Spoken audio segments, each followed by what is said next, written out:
Hello and welcome to What's Your Story? We have an interesting guest today. Her name is Gina Geldbach Hall. And Gina, when I met her years ago, was a firefighter. But today we're not talking about fires. We are talking about her incredible photography work. And she has become one of Las Vegas' leading photographers. And we're going to show you some great pictures. Thank you for being here. Thank you for having me. I'm always excited to be here with you. Well, I'm excited too. I had the good fortune to work with Gina on her book, Fire Gal. What was the subtitle? Rising from the Ashes. Fire Gal Rising from the Ashes. Great book. If you ever want to read a fabulous story about firefighters, that was it. I mean, I look at you and you're such a tiny little thing. It's hard for me to believe you were a firefighter, but I was in better shape and thinner back then. But now you're a photographer. What got you into photography? You know what? I think I've always had the bug for it. When we would go on family trips, I was never in the photos because I was always behind the camera taking pictures.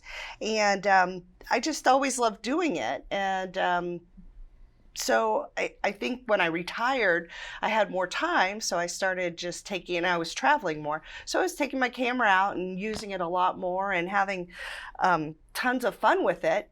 And then I was like, well, now what? I have, like 35,000 pictures in my iPhoto directory. And I'm like, okay, now what? And so then I started thinking about, well, what could I do with them? Where could I take it to the next level? So that's where I was at. Yeah, and you're so creative with your photography. You have amazing, amazing things. Show us some of your work. Okay, let's see. This was one on one of my travels. It was called Between the Lines, and this was a statue in Norway on a street corner, and there was about a series, about 4 or 5 of them.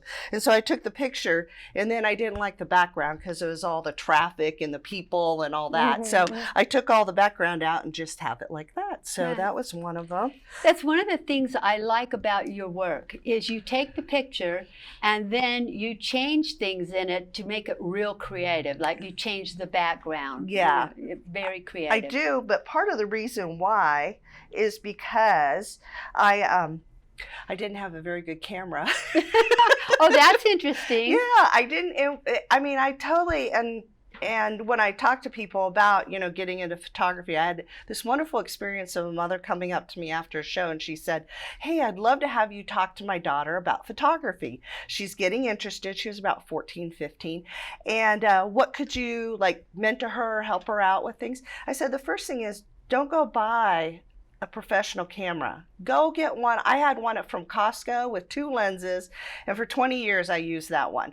And so this one, it wasn't the same quality of the cameras I have now. I just recently, about a year and a half ago, upgraded to the professional cameras. Now I have 2 professional cameras with a lens coming in today. So 7 different lenses, huge, big investment. But I'm glad I had that other one because it made me learn a whole bunch of more skills around photography, like how to mask a background, how to clean it up and use different programs in different ways that now my art is actually changing a little bit because of it. And so I think the rest of these are all, here's one from now that I told you all that, these are pretty, I bring my better ones. Of course, that's what we should do. This is one I got to look at, Nelson at Night. And if you are a budding photographer in town in Las Vegas, then you definitely want to go out to Nelson's Landing. And I got involved, and you also want to get involved with a lot of meetups and stuff like that around photography. So this was a class they had down in Nelson's Landing at night. And so we went down there, we took pictures, and they provided all the lighting. So I had to do, I know, I think it's beautiful. Really good. I don't really show this one in competition because everybody goes down to Nelson's. so everybody has the same picture. Everybody has the same picture. This was a fun one coming back from Tell a Story. Ooh. Yeah, this one I like. And it is the petroglyphs outside of Laughlin coming home in Christmas Tree Pass. They have an amazing area down there. So what I love is I get to go down to these areas and find something that's interesting and then bring it home. Yes. And kind of the memory comes with me. Oh, wow. Yeah, That's so beautiful. I love yeah, that. I thought it was. And I always think of graffiti, like this is Mhm. ancient graffiti, as is probably a daycare center. And they told their kids, go out there and hammer on rocks. Keep us out of your hair, keep them out of their hair. Now, I'm sure that's not really true, No, but I'm sure not. But it's a good idea. Yeah, it's a good idea. So this one is street art, and it's off of Fremont Street here in Las Vegas. So yeah, this was a street artist. I took some liberties with it and made it more, it's kind of like a nice Halloween one. I call it Wanton. So that was a fun one to do. And let's see. Oh, this is one of my new things, is using objects in my photography, like the glass ball and stuff. I just found that for me, photos should ignite the imagination. I like that. And sometimes we can look at scenery and I think to myself, scenery is just scenery, and what makes it interesting, what pops it, what makes it like, what is that? And I have people ask me, did you Photoshop that in? I said, no, I have a glass ball. It's that size. And I put it, we were out, a friend of mine and I were out doing a photography shoot down in Calico Canyon, out by Red Rock. And I just he found this branch kind of on the ground.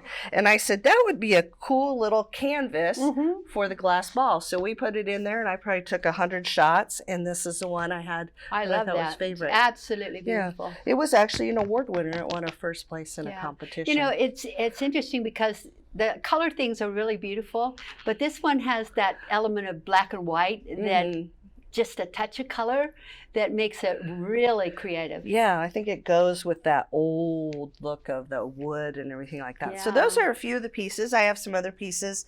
Yeah, I have a whole website of pieces. Oh, I'm sure you do. Yeah. What is your website? FireGalDesigns.com. FireGalDesigns.com. Yes, okay. Yes. Don't forget that. FireGalDesigns.com. With the S at the end. What is something that you would tell people who are interested in becoming a photographer? Well, the first thing is don't invest in a lot of equipment until you know what you like, because there are a plethora of lenses out there for different aspects, for totally different ways of shooting, and it's a learning curve, when you start photography. Like for years, I did everything on auto, meaning I let the camera figure out the settings. It's only been in the last year or so that I've done everything on manual. So I'm setting it up and telling the camera how I want it to view the object. It's a skill set. And so, go out there and figure out what you like to do, and then invest in the newer camera, then invest in the newer lenses. But along the way, take a lot of classes, get involved with a gallery. I think getting involved with City Lights Art Gallery in Henderson has been a wonderful experience, because I've been able to be in a community of fellow artists, not just photographers, but fellow artists, and been able to share a lot of it. Like I had never matted, and one of the guys came in one day and he says, yeah, I'm selling my matting machine. I'm getting a new one. And he says, I was going to put it on sale at the gallery. I said, consider it sold. I'll take it.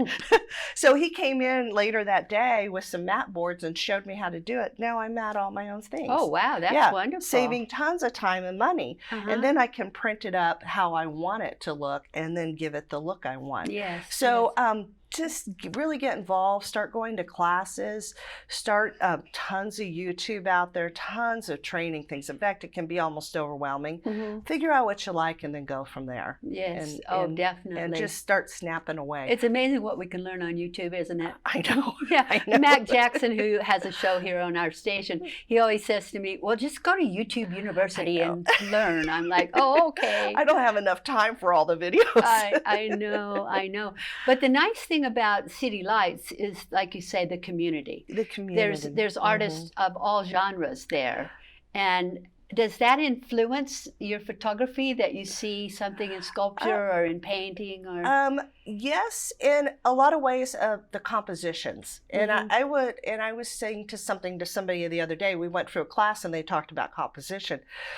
I think some people naturally have an eye for composition and some don't. Yes. And you can usually tell when you look at the picture and it doesn't. It's like, you're like, oh, is that? That's kind of weird. Yeah, something's weird. Doesn't mean it's always bad, but composition plays a lot into it. And I feel like I've got a little bit of a natural eye for composition, but now that I'm really thinking about composition, I'm, looking at things differently. Mm-hmm. And not only other artists, but other photography. Now I'm on huge amount of sites where I see daily photography, some of the best on Facebook. I'm old. I'm on Facebook, but I follow a lot of photography there, and just seeing good photography helps improve your art. Yes. Now where the other artists have come in play is one time I ordered a canvas up, and I couldn't bring it because it has a green background, so I couldn't show it because it would just float in the air. But I did this beautiful canvas, and I had screwed up the background when I masked it. And sometimes on a computer screen, you don't see it, but when you blow it up, it's now glaring error on it. And I thought, oh my gosh, I'm going to have to throw this away. So I asked one of the other artists there that does painting, and I said, could you salvage this for me? Just, kind of match in the background. She was able to do that, save my whole print. Wow. I said, now it's multimedia. It's definitely multimedia. Yeah. And you can't even tell. So I've been able to use them for other skills, like fixing some of my photography. But it worked out really great that I was able to have that. I totally amazed at your art, because I can't do a stick figure. Saved my life. Chris and I were talking about that stick figure thing. A lot of people say to me when I say I teach art, they say, "Oh, I couldn't do that. I can't draw a stick figure." And I say, "Good. I don't want any stick figures in my class." So I'm glad you can't do that. Yeah, I can't. Oh, I would. I don't know what So I envy you a lot that you have that skill. But I can look at it on a computer and manipulate it and take pictures. I know your and stuff is amazing. Thank you. I shouldn't use the word stuff. Your art is amazing. Thank you. Yeah, because you do beautiful work. Thank you. And I believe photography and painting seem to go hand in hand. I know I do both, so I look at them and I love them. I love them both. But one of the things that I really enjoy about photography is being able to crop things down and get a whole different picture. And you do that. I do that. I had a stunning picture I took at the sand dunes with another of my glass balls. Lovely picture, but it was like a big panorama kind of one. And I was looking at it, I really liked the picture, but I didn't like the composition of it.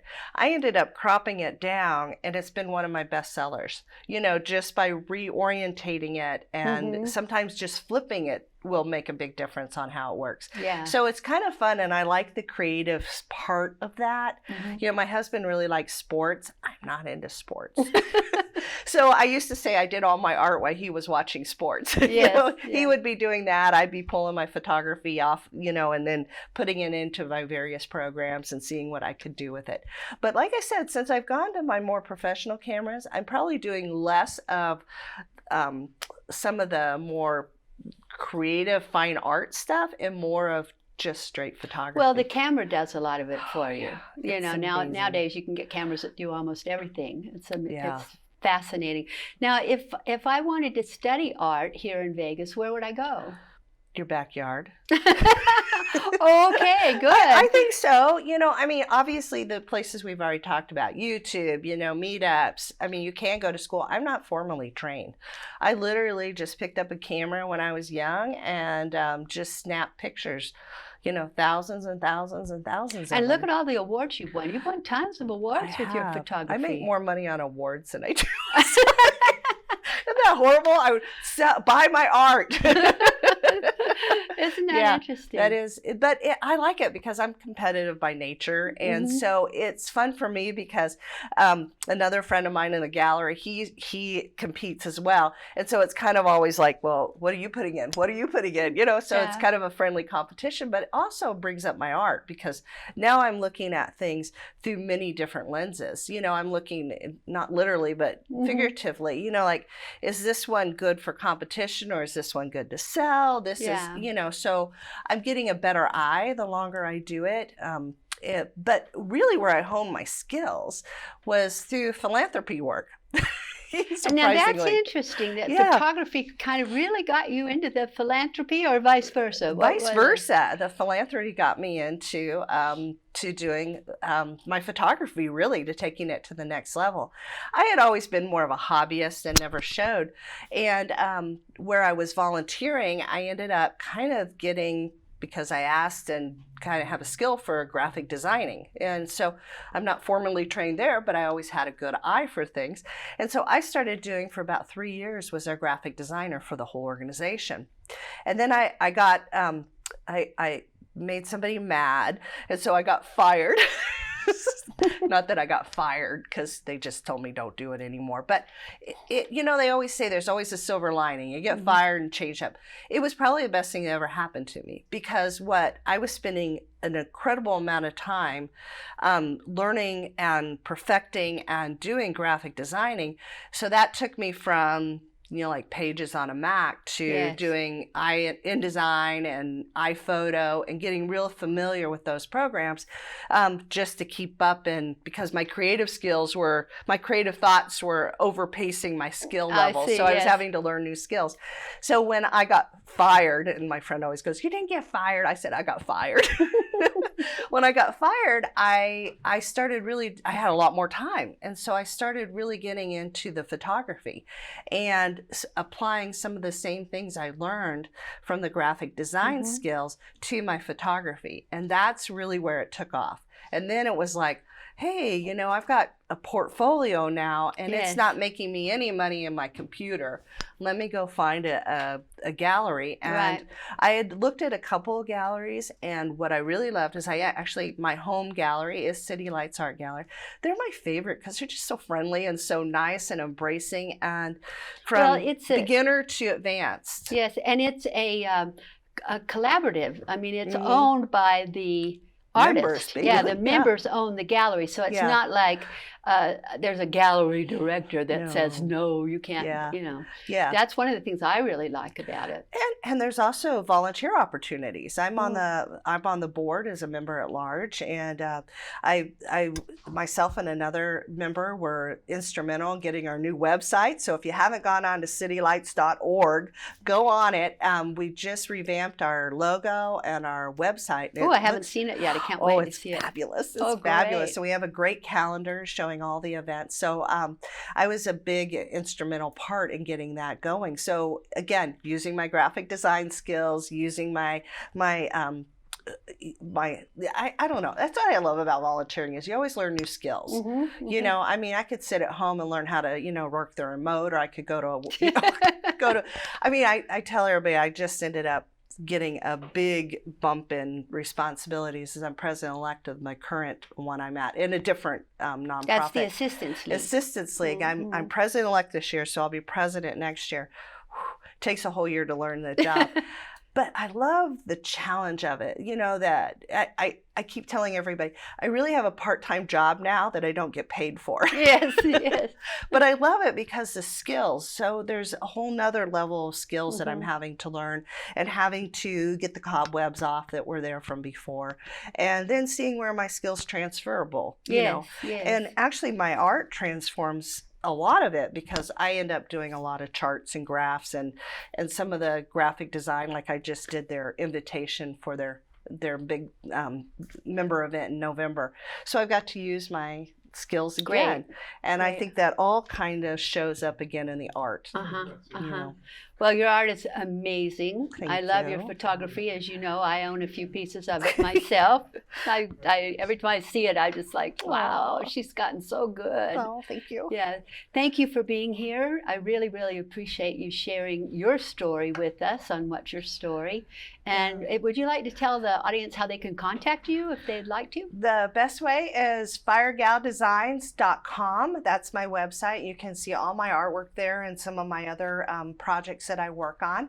And you can also get a hold of me through firegaldesigns@gmail.com. So those are the two best ways. Great. And we can also see your work at City Lights in Henderson, right? It's City Lights Art Gallery. I usually always have a few pieces up there. And my book, Fire Gal Rising from the Ashes, is available on Amazon in both Kindle and print. Wonderful, wonderful. Yeah. Thank you again. Thank you Thank for you. being here.